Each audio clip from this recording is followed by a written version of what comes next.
Hello, we got a little bit of rain here today. Yes, sir. We've needed it. Okay, so what we're looking at here on the research farm is it's about ROI on investment. So what we will do is we're taking a standard grower standard program with a dry program, and we are taking the dollars from that and investing them according to what our soil sample tells us are limiting factors. So what we're trying to do is pinpoint what is the next step to increase yield but keep our budget for our ROI to keep it in check. So what we've got here is typically this is what we will see in our area. This is what a lot of growers do. This is 300 pounds of 923-30. If you're not familiar with that, that's just 150 pounds of DAP, 150 pounds of potash. It's basically the easy button. And it's about, like I say, what most of our growers are looking at. So what I've done is I've taken a soil sample and I've invested, as far as that same amount of money, what we would spend on the 300 pounds of 923-30, invested it in the nutrients that are that I feel are the limiting factors on this farm, which on this farm they happen to be phosphorus to somewhat, they have zinc, magnesium, and boron. So I took the dollars and I invested in those instead of investing a lot of money in potassium and other products that we don't need, and this is the end result. So what does that mean for ears? This is the same money spent. Wow. And this is what you get when you take that money and you invest those dollars to get your greatest return on investment. A lot more root mass there as well. Oh yeah, a lot more, about double. So what we have here is another one I want to compare. Okay, so this is a dry program here, and this is the same dry program here, both 300 pounds of 923-30. How was that applied? Broadcast. Okay. But what we've done, we have treated this dry fertilizer with a product from Loveland called Titan XC. And what Titan is, it comes from the Accomplish technology line, which is reacted bioactivates that help not only break down the nutrition to make it available faster for the plant, but it also will break down nutrients that are bound up in the soil. And so, as you can see, just by changing adding a treatment of something that will make fertilizer more available quicker, you get a lot larger root mass. And it carries over, as you can see, the ears too. So this is basically both 300 pounds of 923-30, just a treated version versus an untreated. One thing that we really like on our farm is we like in-furrow fertility just because of the efficiency factor. You're able to place your nutrition in the zone of uptake where it's easily utilized by the crop, and you're not broadcasting this in a situation where a lot of nutrients can get tied up or bound up in the soil. So anytime you can take nutrition and place it at this point of uptake, close to or on the seed, you get a lot higher efficiency. You don't have to worry about the tie-up of the products, and it's just get overall better start to the crop, which in return lasts all year. Typically what we will see in a banded situation versus a broadcast, we're seeing about 5 to 7 days quicker tassel, and then we'll see 1 to 2% moisture. And the key to the whole thing is placement. But what I want you guys to realize is if you will understand what that soil sample is telling you and invest the dollars where they need to be applied, you will make more money with the same amount of money you've been spending. And what nutrients here are your limiting factors in this soil?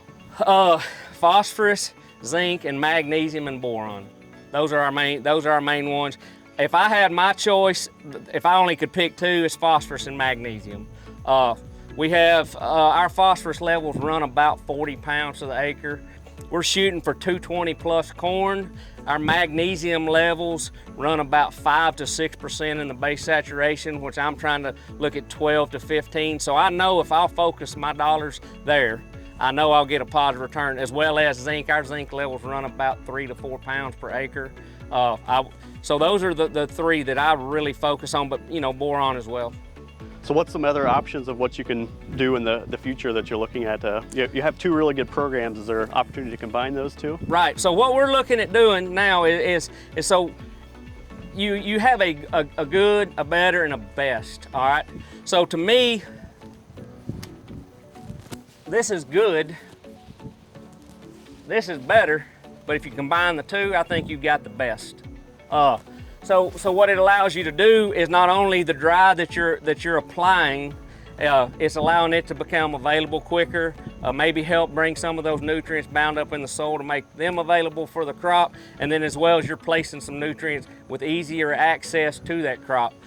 If there is a disadvantage to applying dry fertilizer in a DAP form, let's think about most of our corn's on 30-inch rows. When we apply, how much of that nutrition winds up in a zone what I would consider not the zone of uptake.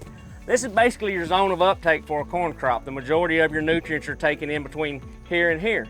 How much line, so if you're looking at that, you know, it's probably about 6 inches from one side to the other, so roughly 3 inches to either side of that stalk, and then your next 30 inches over 3 inches. So you're looking at 24 inches of free space. When you're making a dry application, how much of that fertilizer does lay in that non-zone of uptake in that free space? And the problem with phosphorus is it's one of those nutrients that does not move in the soil like nitrogen will, potassium will to somewhat. It's basically where we put it's where it stays. So what we're trying to do is focus on placing nutrition to where it's readily available and ready for uptake. And what we put down, we feel like the crop will utilize more of that than what it's lying out in the middles. You get the saying, well, if I don't use it or whatever, I'll have it for next year to build my soils. That's kind of hard for me to believe, because unless my soil's perfect, because I know how reactive phosphorus is once it is in that soil profile, and it wants to link up with calcium, magnesium, aluminum, and iron, and things like that. So to me, I don't really put a lot of faith in that, because they'll tell you you're only getting about 20% of a dry application per year. So, I mean, my key is for the best phosphorus efficiency possible, the closer you can get it to that seed, the better off you're going to have, the better luck you'll have with your phosphorus application. Excellent. What would the program look like next year if we wanted to combine these two together? How would that look? Okay, so that's kind of got me excited after learning about the biocatalyst technology in the Titan. We're looking at combining these two because, one, I guess if you would say a -2 dry fertilizer, a lot of time it's slowly broken down, and then the longer it sets out there, the more chances you will have for phosphorus fixation. Right. Where with the bioactivates in Titan, what they're doing, they are breaking not only the fertilizer you apply down faster to make it more available to the plant, they are also working with fertility in the soil to make that nutrition become available more for the plant. So anytime that you can get that product, you know, get something like that in a form that's more usable to the plant, the benefits you will have, and then you come back and then at planting, where you run your in-furrow piece, where you're placing the right nutrient in the right amount and in the right location at the right time, that's also a benefit. So when you combine these two, to me, it is going to be probably one of the better phosphorus programs that a grower will be able to come up with, because one, you're helping your soil with the accomplished technology from Titan XC, and then one, you're feeding the plant with an in-furrow, as long as you're focusing on your limiting factors and not just applying product to be applying it. Thank you. That sounds like a great plan.